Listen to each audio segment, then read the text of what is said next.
Salí del éxtasis y caminé hacia el infinito, pasando arboledas y constelaciones voluptuosas.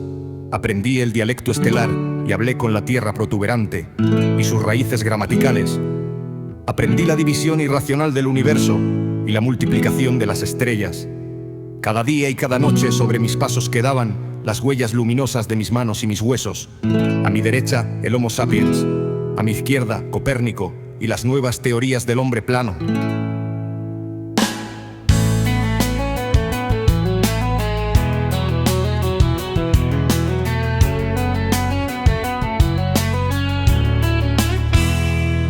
Detrás mío iban seres engrillados, arrastrando las bocas cenicientas por la humedad y el suelo. Volvíme así caminante para abrirme paso entre los cuerpos siderales y convertirme en un hombre magnánimo. Ser alguien, un Argos en la cima, y en la planicie sal y alimento. Voy a divulgar los secretos de este fénix ignorado.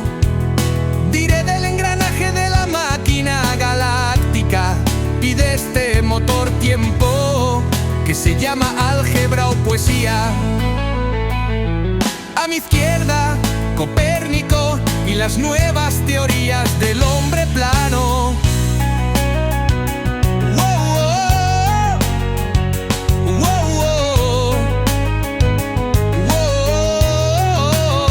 A mi izquierda, Copérnico y las nuevas teorías del hombre plano.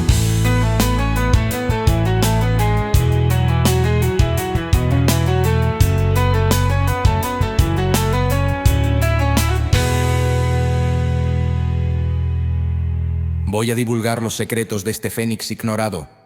Diré del engranaje de la máquina galáctica y de este motor tiempo que se llama álgebra o poesía.